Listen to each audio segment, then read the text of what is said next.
हे साईनाथ के बेटा बेटियों, आ जाओ। मैं तुम्हारे चरण स्पर्श करता हूँ और सबको ओम साई राम कहता हूँ। बोलिए सच्चिदानंद सदगुरु साईनाथ महाराज की जय।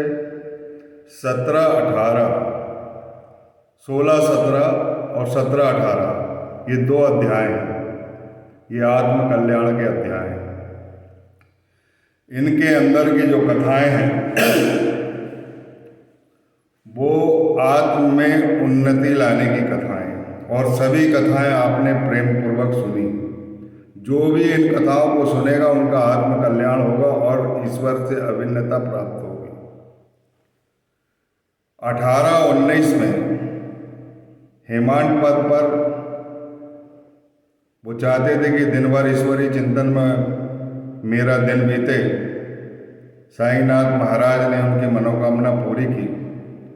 स्वप्न में राम के दर्शन कराए और राजा राम बोलते हुए वो उठे। और उसके बाद बाबा के पहले दर्शन होते हैं और वो राम का भजन जो एका जनार्दन स्वामी ने लिखे हैं, सबसे प्रसिद्ध भजन है, उस भजन की आवाज़ उनके कानों में जाती है।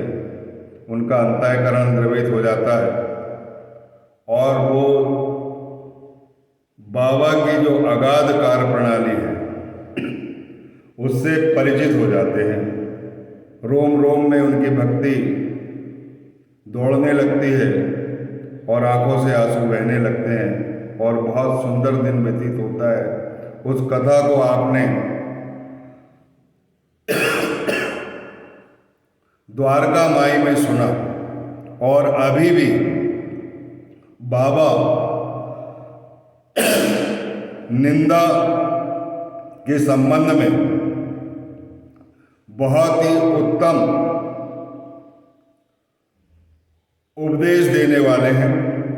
उस उपदेश को अपने अंतःकरण में उतारिए। ईश्वर से आपकी अभिन्नता होगी और आपका सर्व कल्याण होगा और ये भावसागर का जो संकट है वो दूर हो जाएगा और भय भी निर्मूल हो जाएगा। साईनाथ महाराज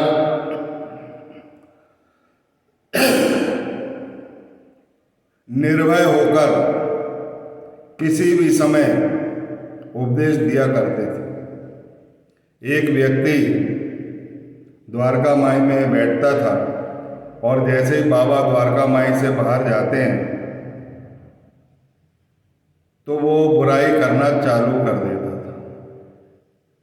जो वहाँ अनुपस्थित रहते थे उनकी बुराई करने लगता था।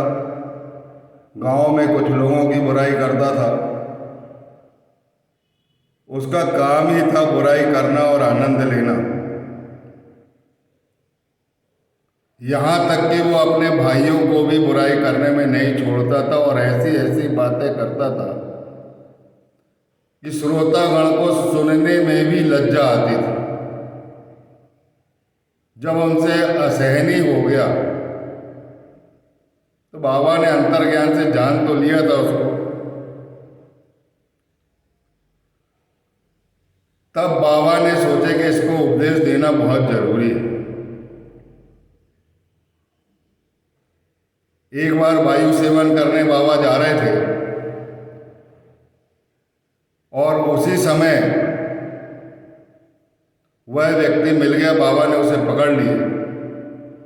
सुनो मिस्टर, तुम हर दिन दूसरे की बुराई करते हैं,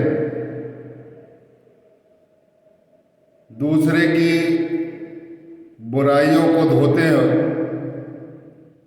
और अपने घर में बुराई लाते हैं। जो दूसरे की बुराई करता है उस व्यक्ति जिसकी बुराई आप कर रहे हैं उसके घर में पुण्य का उदय होने लगता है और जो बुराई करता है उसके घर में पाप का उदय होने लगता है और सारी अशुद्धियों को समेट कर वो घर में ले आता है। तुम दूसरे घर की माचिस उठा के अपने घर को क्यों जलाते हो? उनके लिए तो अच्छा है। कबीरदास जी कहते हैं, निंदक नीरे राखी, आंगन कुटी छवाए, बिन पानी साबुन बिना, निर्मल करत सुभाए। वो कहते हैं कि निंदक को अपने पास बसाना चाहिए। वो अपनी जीवा के द्वारा हमारी बुराइयों को धो देते हैं, हमको पावन कर देता है। तो ऐसे लोग हमारे लिए अच्छे होते हैं और तुम उसके लिए सबसे योग्य पात्र हो। देखो, वो देखो, इशारा करके बोलते हैं, एक सुअर विष्ठा को ग्रहण करती है, तब बाबा बोलते हैं कि देखो देखो कितने प्रेम से वो विष्ठा को ग्रहण कर रही है। यही तुम्हारा भी आचरण है। तुम भी इसी तरह का आचरण करते हो, दूसरे की बुराई करके।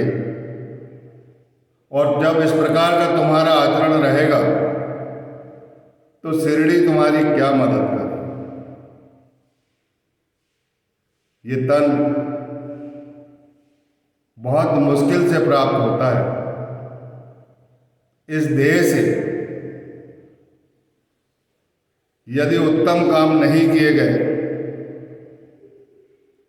आत्मोन्नति के काम नहीं किए गए और जिंदगी भर दूसरे की बुराई करते रहे, तो ये शिरडी तुम्हारी कैसी मदद कर सकती है।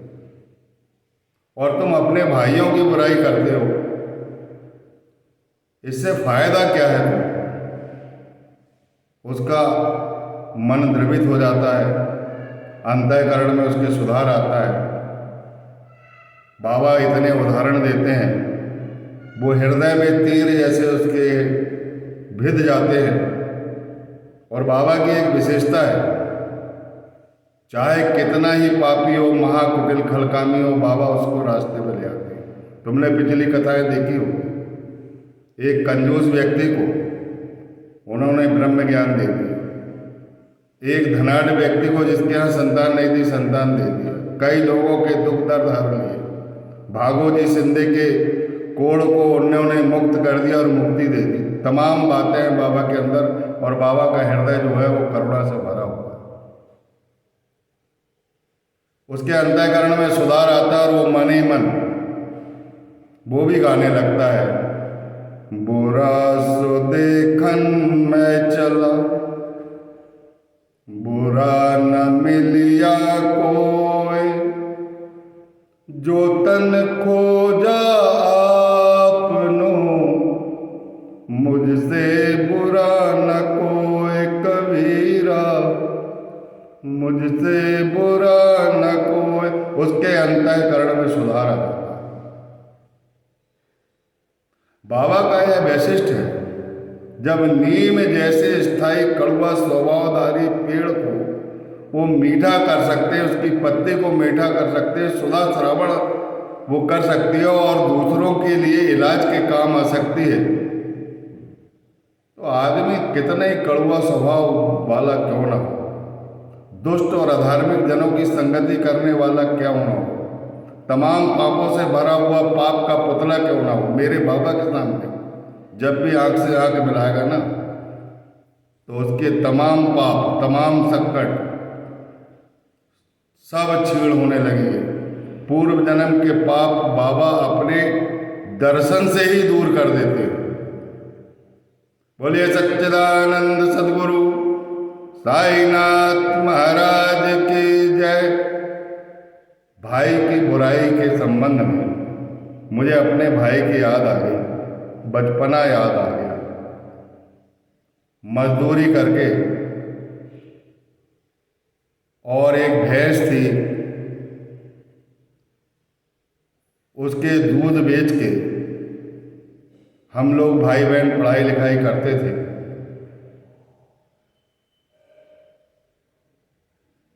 और गरीबी इतनी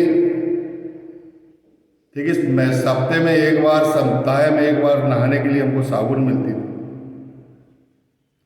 सप्ताह में एक बार तेल तो नसीब ही नहीं होता था।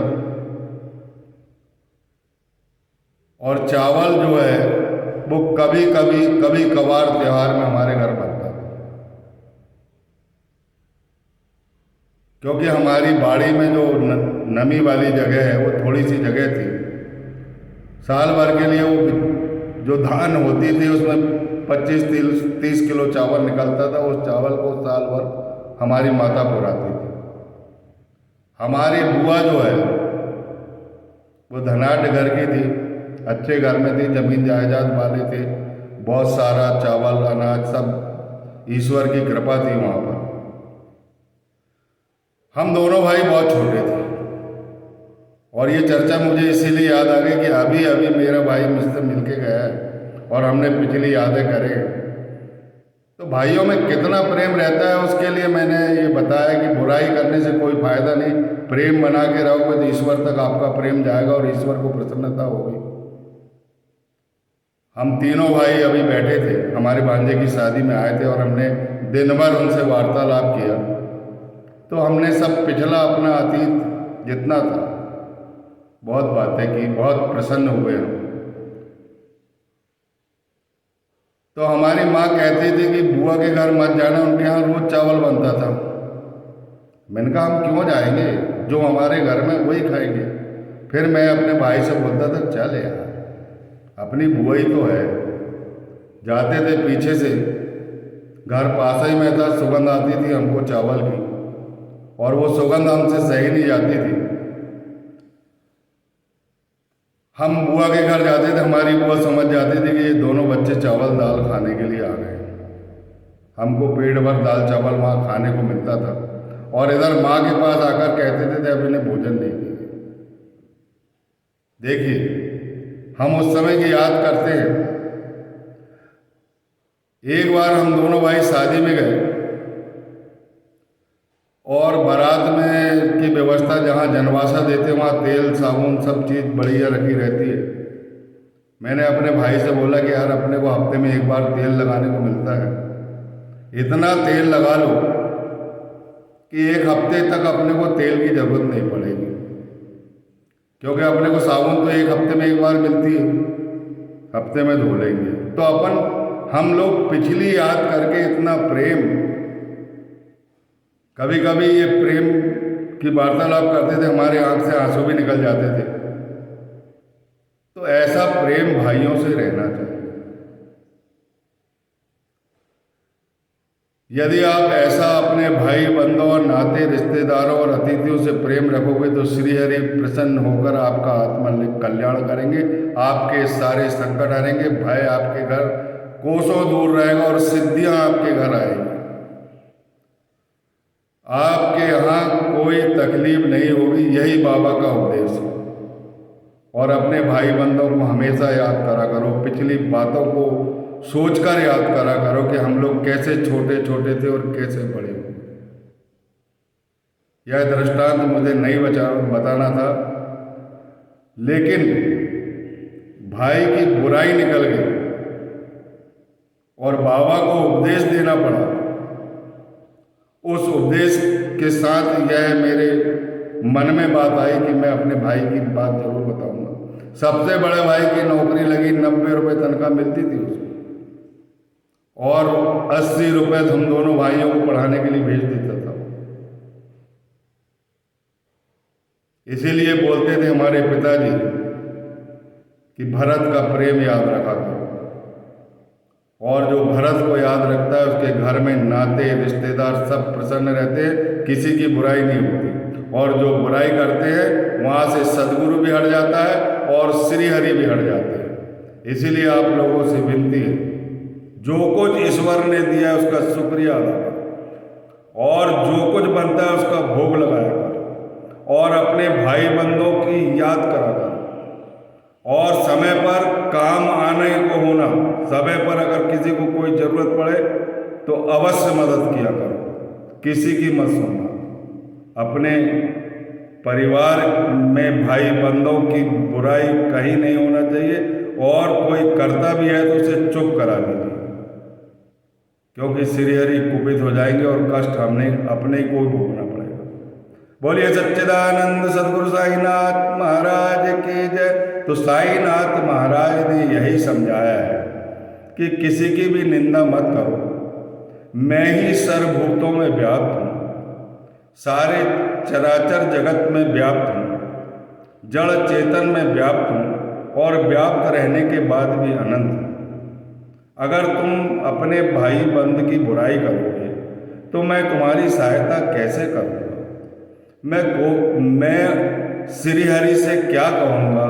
मेरे ईश्वर की लीला और मेरी लीला बड़ी अगाध है। इसीलिए प्रेम संबंध बनाए रखें, किसी की बुराई ना करें, किसी की घर की माचिस उठाकर अपनी आत्मा को ना जलाएं और उनको सहयोग दें। खासकर अपने भाई बंद पड़ोस जो भी है उनसे प्रेम व्यवहार रखें, अच्छा संबंध रखें, मधुर संबंध रखें और जीवन का निर्वाह करें और अपने सद्गुरु की आराधना, उनके चरणों को अपने हृदय में स्थापित कर लें और हमेशा हमेशा के लिए उनका चिंतन करते रहें।